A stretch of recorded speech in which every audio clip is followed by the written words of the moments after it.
বাংলাদেশের ভবিষ্যৎ নিয়ে চিন্তা ভাবনা করছেন, বাংলাদেশ সামনে যেসব চ্যালেঞ্জ আছে সেগুলো নিয়ে আপনারা আপনাদের মতামত বলেছেন। সবচেয়ে যেটা ভালো লেগেছে যে অনেকেই তো আমরা একটু শঙ্কিত যে সামনে নির্বাচন আসছে, আমাদের কিরকম পরিবেশ হয়, কিন্তু আমরা দেখলাম যে মঞ্চে আমাদের যারা বিভিন্ন দলের যারা আছেন তারা কিন্তু একটা গঠনমূলক কাজ করেছেন। স্ফুলিঙ্গ ছিল কিন্তু আগুন ছিল না।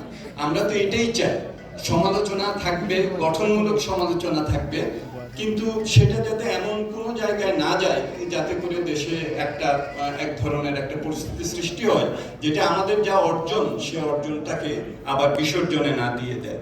সুতরাং সেদিক থেকে আমি বলবো যে আমাদের তরুণরাও আজকে দেখে গেলেন যে আমাদের রাজনৈতিক নেতৃবৃন্দ কিভাবে একসাথে তারা এক মঞ্চে বসতে পারেন, একসাথে আলোচনা করতে পারেন। আমার মনে হয় যে এটা একটা বড় আমাদের জন্য একটা শিক্ষণীয় ব্যাপারও বটে। আমি যেটা বলবো যে দেখুন, বাংলাদেশের ইতিহাসের কথাটা কিন্তু আসে। বঙ্গবন্ধু আমাদের বাংলাদেশের স্বাধীনতার জন্য অনেক স্যাক্রিফাইস করেছেন যাতে করে তার অতীত আমাদের ভবিষ্যৎ না হয়, তাই না? এবং সেইভাবেই তিনি একটা দেশ স্বাধীন করেছেন। এবং আমরা যে প্রজন্ম, আমরা এই প্রজন্ম আজকে যেখানে আমরা আছি, আমি দেবপ্রিয়, আমাদের যে প্রজন্ম, আমরা কিন্তু সেটার ফলভোগী, ইতিবাচক ফলভোগী। কিন্তু একই সাথে এটাও স্বীকার করতে হবে যে প্রত্যেক প্রজন্মের জন্য নতুন নতুন চ্যালেঞ্জ আছে। আজকে যারা যুবক তারা ইতিহাসকে জানবেন, কিন্তু তারা কিন্তু সামনের দিকে তাকিয়ে আছেন। তারা আমাদের প্রজন্মের ঘাড়ের উপরে দাঁড়িয়ে তারা ভবিষ্যতের দিকে তারা তাকাচ্ছেন। ওই হোরাইজনটা কিন্তু কিছুটা ভিন্ন, এবং সেখানে যে তাদের প্রত্যাশা, আশা, আকাঙ্ক্ষা, সেটা কিন্তু তারা কিন্তু আজকে শেয়ার করেছেন।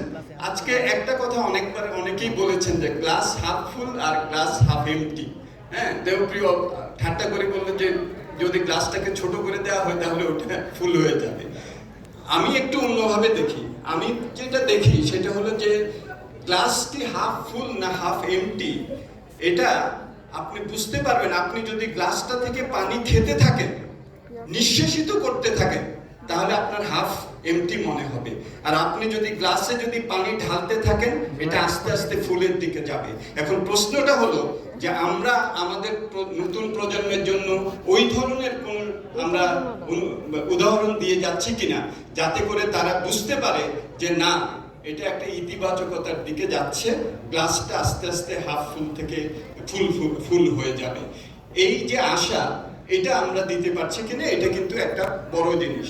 বাংলাদেশের অনেক গৌরব, অনেক অহংকার করার মতো জিনিস আছে, কিন্তু তারপরও আমরা কিন্তু আজকের আলোচনায়ও দেখেছি যে অনেক ধরনের কিন্তু আমাদের সমস্যাও রয়ে গেছে। নাবিল বলেছেন যে ডেমোগ্রাফিক ডিভিডেন্ডের কথা। এই ডেমোগ্রাফিক ডিভিডেন্ড তো এটা উইন্ডো অফ অপরচুনিটি, এটা কিন্তু থাকবে না।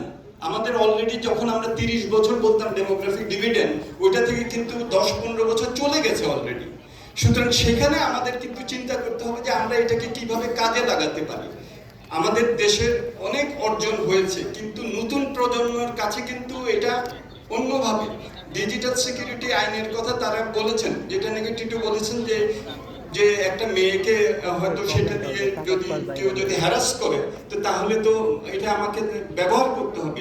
এটা ঠিক, কিন্তু তারা যখন এটা নিয়ে দুশ্চিন্তা করছেন, নতুন প্রজন্ম, তারা কিন্তু এটা নিয়ে দুশ্চিন্তা করেন না যে ওই যে নাকি হ্যারাস করছে তাকে শাস্তি দেওয়া উচিত কি উচিত না, সেটা কিন্তু না।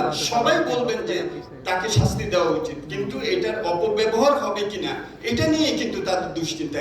এই জায়গাটাই কিন্তু বুঝার, মানে আমার মনে হয় যে কোনো যদি পার্থক্য থাকে আমাদের মধ্যে, তাহলে কিন্তু আমরা আমার মনে হয় যে ঠিক কাজটা করছি না।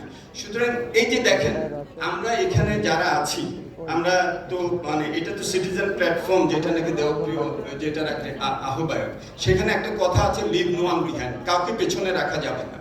আজকে যখন আমরা এখানে আলোচনা করছি, চিন্তা করেন যে আমার বাইরে 30 লাখের মতো রেডিমেড গার্মেন্টসের কর্মচারীরা আছেন বিযুক্ত, আমাদের এখানে তারা নাই, কিন্তু তার জন্য এখন মূল্যস্ফীতি, তার জন্য এখন তার ক্রয় ক্ষমতার অবনমন, তার জন্য এখন এই যে 8,000 টাকা তার যে মজুরি এখন আছে।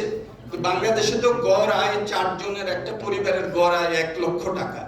বাংলাদেশে তো 2010 সালে উপরের 5% আর নিচের 5%-এর আয়ের পার্থক্য ছিল 30 গুণ। 2022 সালে এটা হয়েছে 80 গুণ। তাহলে আমরা কেবলমাত্র তো উন্নত বাংলাদেশ চাই না, অন্তর্ভুক্তিমূলক একটা উন্নত বাংলাদেশ আমরা চাই। আজকের যে যুব সমাজ, সেই যুব সমাজের উপরে আমার মনে হয় যে একটা বড় একটা দায়িত্ব, যে এটা কিভাবে আমরা করব। এবং সেখানে আমাদের যে স্লোগানটা, যে দেশ হোক যেমন যুবরা চায় যেমন, যে দেশ হোক তেমন যুবরা চায় যেমন, আমার মনে হয় যে এটা কেবলমাত্র চাওয়ার মধ্যে এটা রাখলে চলবে না, যুবদের এখানে সম্পৃক্ত হতে হবে। এবং যে রাজনৈতিক যে বিযুক্ততা, এটা কিন্তু যে কোনো একটা দেশের ভবিষ্যতের জন্য এটা আমার মনে হয় যে এটা একটা দুশ্চিন্তার কারণ। 2700 সাল আগে প্লেটো বলেছিলেন যে যারা নাকি রাজনীতিতে ভালো মানুষ, যারা নাকি আসতে চান না, তাদের প্রস্তুত থাকা উচিত যে তাদের বাইরের মানুষরা তাদেরকে শাসন করবে না। সুতরাং সেদিক থেকে আমি বলবো যে আমাদের এই যে তরুণ প্রজন্মের রাজনীতিতে বোঝা যায় যে তাদের দৃষ্টিভঙ্গি অনেক সামনের দিকে। আরো ভালো ভালো মানুষ রাজনীতিতে আসুক, তরুণরা রাজনীতিতে আসুক, এবং সবাই রাজনীতি করতে হবে তা না, কিন্তু সচেতন নাগরিক হওয়া এটা কিন্তু আমাদের দায়িত্ব।